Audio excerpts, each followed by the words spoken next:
Ladies, I just wanted to have a conversation with you today because there's a lot of stress, there's a lot of anxiety right now. And when I feel stressed or anxious, it's like a constricting in my chest and my belly, which prohibits then deep breath, which then creates more fear. And so you kind of have this like reaction, and I'm guessing everyone kind of has a similar reaction to fear and anxiety. So that's where it lives in my body.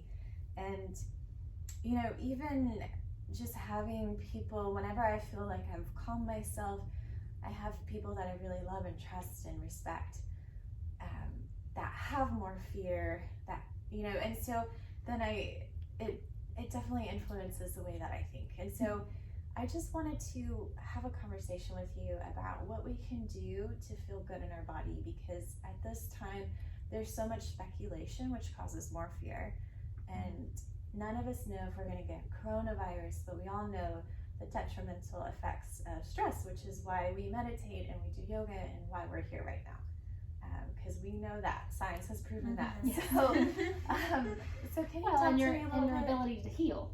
Exactly. Right? So, I mean, if the coronavirus is around you, it's, with a good solid yoga practice and a good solid meditation practice and a good solid breathing practice, right? Because breathing is important, and that constriction in your chest and your belly, when you get tight, and you recognize that, when you recognize that, you should try to see if you can breathe deeper or smoother. But you're not looking to, sometimes when you think about your breath, you create more anxiety. If you notice that you're constricted, you create more anxiety. So maybe just, taking 3 to 5 minutes several times a day to practice just smoothing and settling and softening the body. You don't want to ask yourself, breathe deep and breathe smooth and breathe steady. You want to ask yourself to just kind of soften into that. So maybe doing 3 to 5 minutes a couple of times a day where you really are using the diaphragmatic breathing, which is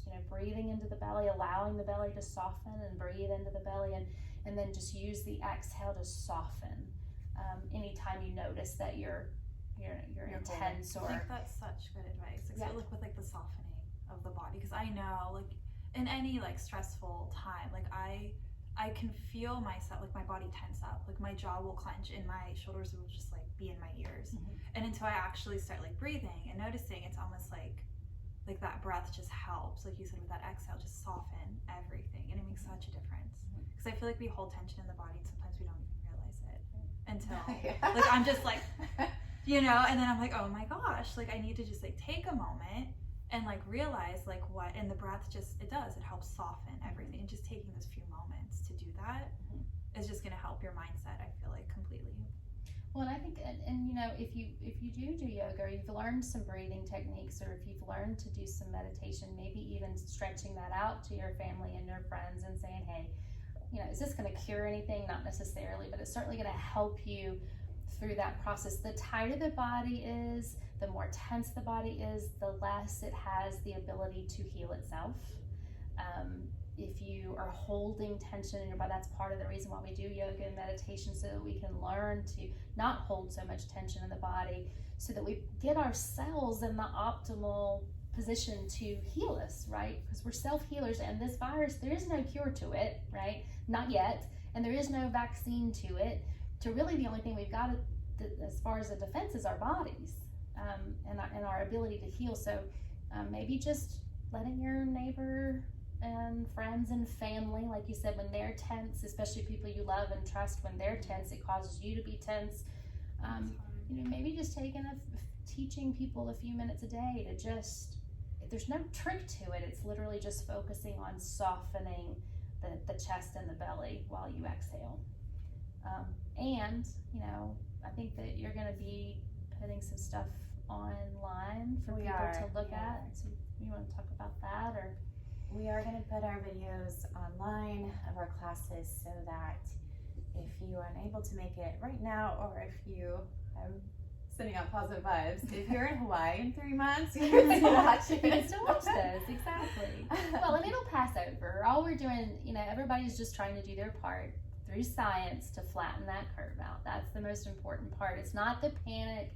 It's not because they're and people are kind of snubbing their nose at people who are panicking. It's a generalized fear. I mean, it's kind of, it's kind of understandable, even though it might not necessarily fit in our own definition of what we should be fearful for. I work in the medical field, so I'm not afraid at all. But at the same time, the fear overall, the collective fear, the collective anxiety, that can be very stressful. And so I'm glad that you're putting those videos out, because you can do yoga at home, or you can join us here. And we've made differences here that, to keep people apart and not share things and things like that. So we're doing our part, but we all have to do our part in flattening out that curve so that we don't overload the medical field all at one time. Do you have any other suggestions?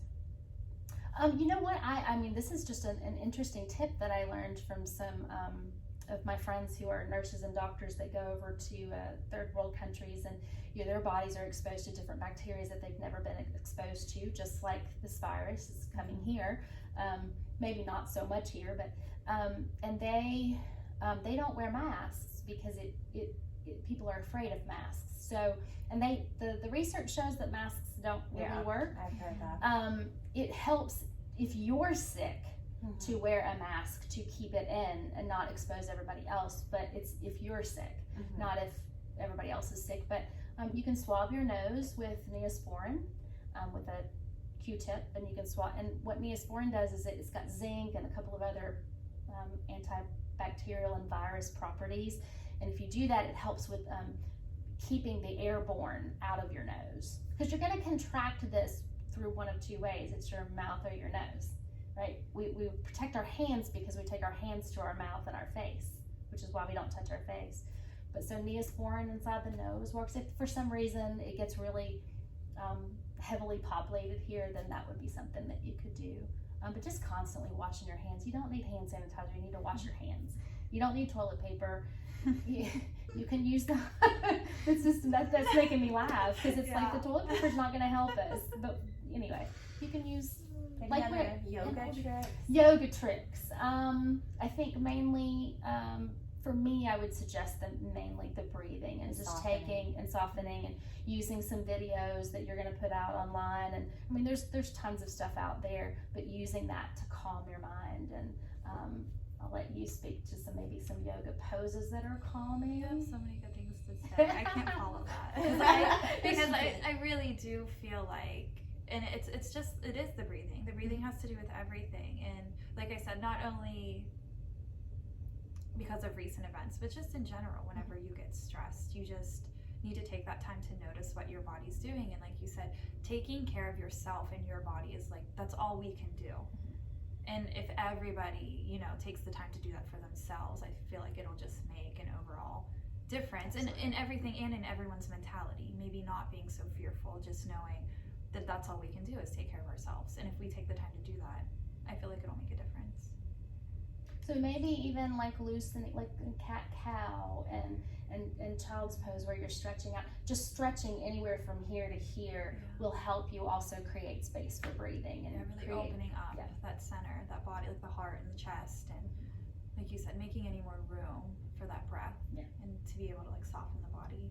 Being out in public right now is pretty intense because everybody. I used to say that nobody was aware of themselves and where they were. Now everybody's aware of their space. Everybody's aware that they touched your hand, and so that's actually a little more tense. It used to be tense because people weren't aware, and now it's tense because people are so in that happy medium somewhere. So use some gentle restorative yoga poses. Yeah, restorative is always good. Just opening up and supporting the body, but still allowing it to open up and breathe. And You're rest.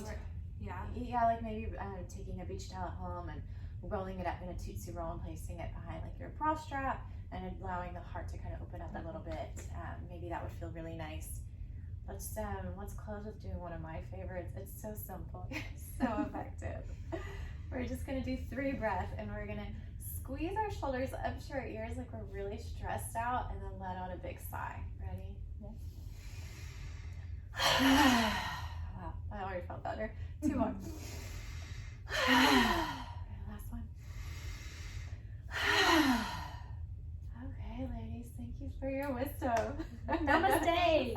And namaste is the safest way to shake somebody's hand. It is, yeah. And thank you Theodore for remaining calm in all times. Theodore says there is no worry. Yes, he has no worries in the world. I love it.